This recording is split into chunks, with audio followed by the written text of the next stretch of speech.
Hey guys, welcome back to another video. Today I'm going to be doing a demonstration overview and a little bit of programming on my Radionics D4112 security system. Now this is the Radionics D6112's little brother, and it is very similar to what it does. The 6112 and the 412 are honestly, they're really close to the same thing, almost the same kind of panels. Except the only real difference I've noticed so far is that, and there's a couple other things, but one of the main things I've noticed is that this does not do expanded opening reports. So expanded opening reports is basically if a user enters a code and disarms the system, it usually is programmed to send a opening report to the central station, and that you usually program, like, for example,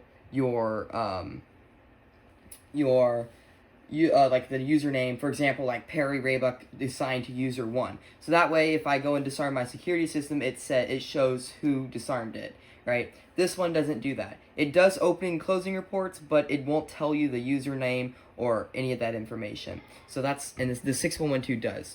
Now, just like the 6112, this can do a bunch of different reporting formats. It could do Radionics Modem 2, Radionics BFSK, Radionics Single Round. It could do a Demco High Speed, Silent Night High Speed, a Demco Low Speed, and Silent Night Low Speed. And it can also do Sokoa Franklin High Speed, which is very cool. And I wanted to try out a couple of different reporting formats in this video as well. So, anyways, let's go ahead and get started.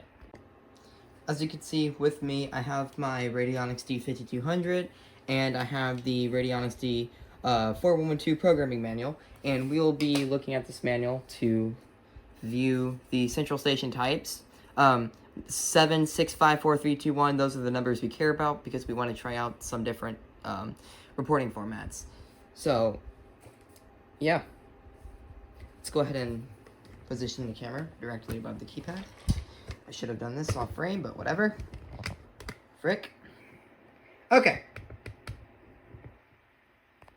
Sorry, you can't really see the text on these 636 keypads very well. This isn't technically the keypad. Well, it is technically the keypad it goes to it, but it's not. This is supposed to have a Radionics D420 keypad. Very funny number, but yes. So anyways, go ahead and hit enter. The thing is powered up. It says ready to arm Radionics D412. I programmed that in there because if you remember in the 6112 video, 636 keypads do not get their zone text from the panel. You program them in the keypads themselves. So let me go ahead and short a entry-exit zone with the screwdriver. And we can see not ready to arm, faulted, zone 2. There we go. Let's go ahead and arm the system. We arm the system with command 1, just like every other Radionics panel.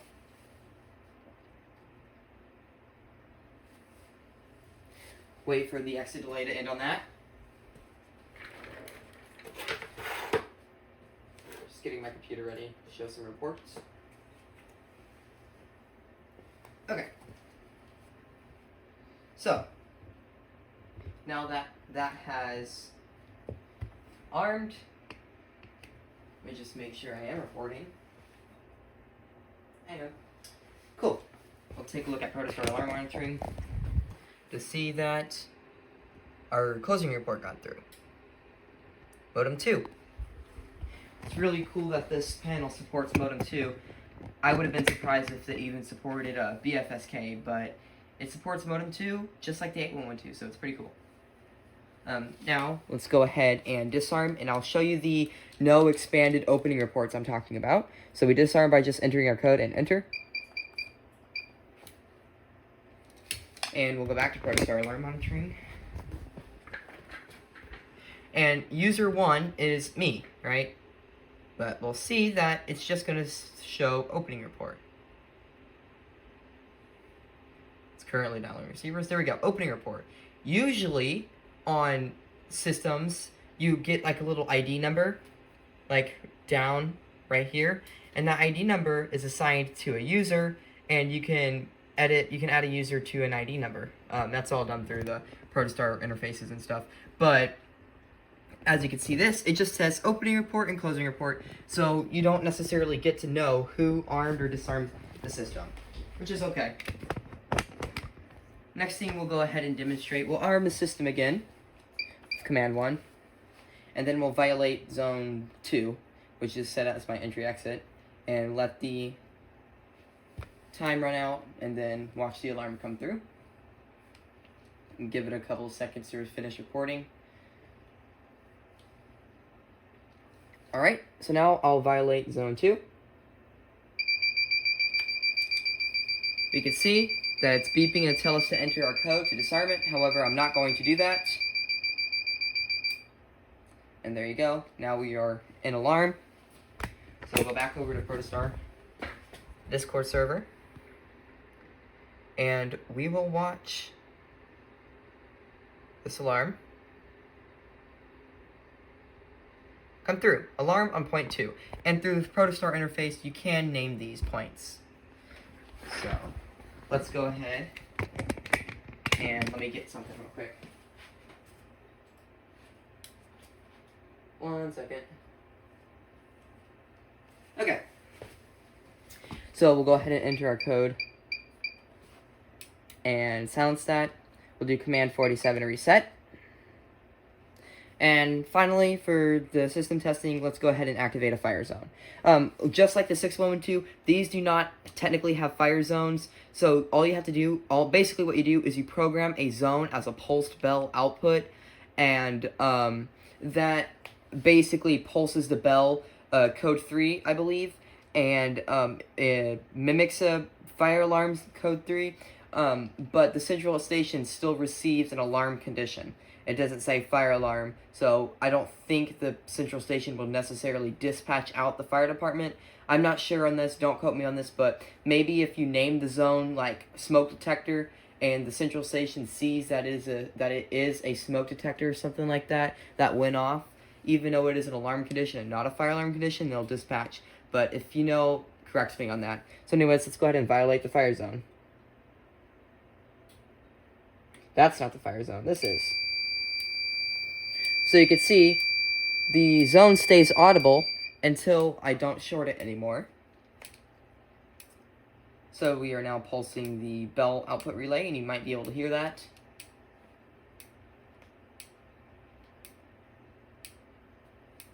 And we will go ahead and silence.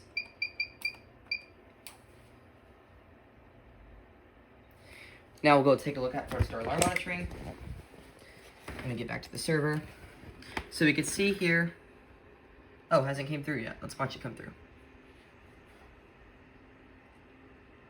Might be having a VoIP moment. There you go. Alarm on point 3. And you see, it doesn't say fire alarm, even though that zone has a pulse bell output. That's what I was saying. So I was saying, like, if I named this point 3 fire alarm or smoke detector or something, maybe they would dispatch out the central station or the fire department. But I'm not sure on that one. So I'll put my camera back on the tripod. Let's go ahead and do command 47 to reset.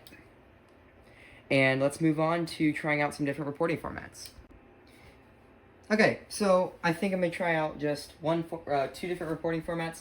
I'm going to try out BFSK, and we're going to try out, let's do a Demco high speed. So first thing we're going to do is we're going to plug in the 5200 into the 4112 circuit board.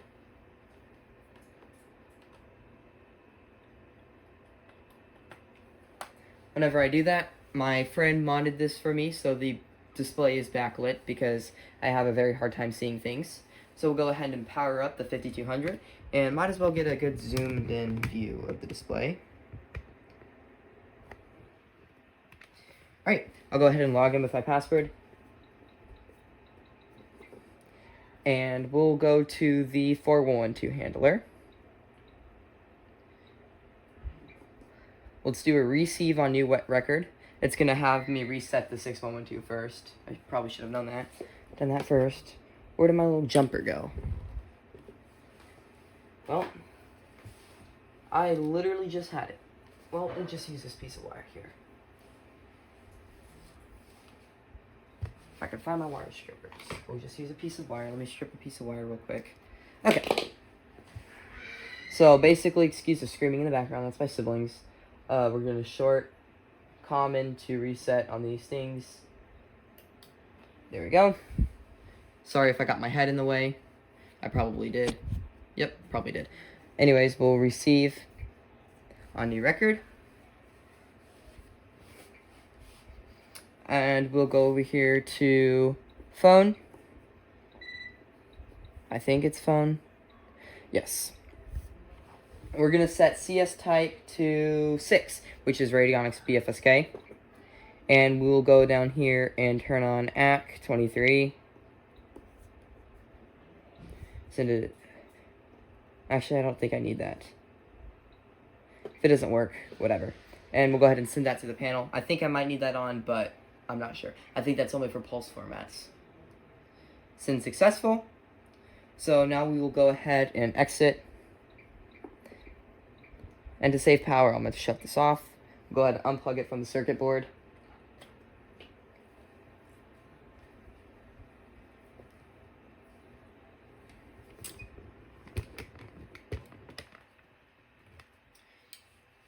And it is now resetting. And let's go watch protostar. Let's see what happens. So you can see modem 2 on my last report. If we get a new report, then that will be BFSK, hopefully, if it comes through correctly.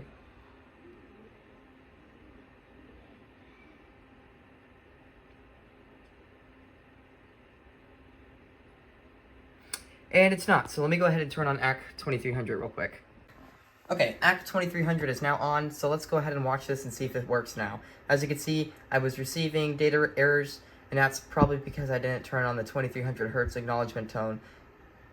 Basically what that is it looks for a acknowledgement tone from the receiver. So I was just setting the panel to look for that. So let's go ahead. Wait, there we go, now it's working. And you can see that we are now reporting BFSK format, and the last format was modem 2. We got a battery restoral. Pretty cool. The last format we're going to try out is going to be a Demco high speed. So let's go ahead and go over down to phone, and we'll change this to CS type 4 for a Demco high speed according to the manual. You can see that number 4 is a Demco high speed. And change it to 4, hit enter, we'll send this to the panel.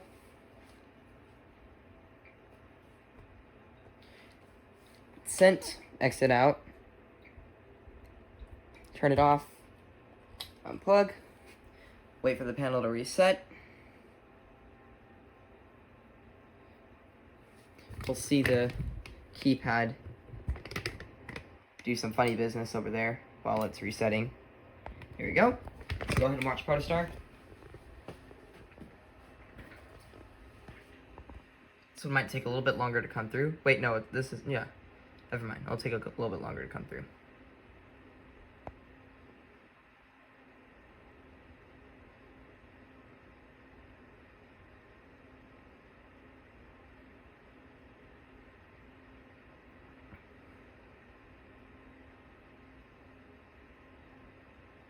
And it's taking longer because this is a pulse format, so.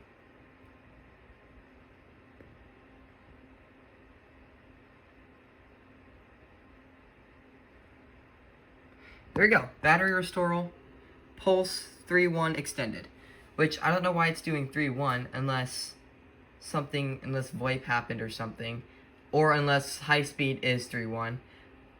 Interesting. Anyways guys, I really hope you enjoyed this video. If you liked it, make sure you give it a thumbs up and leave a comment down below on what you thought. Thanks for watching.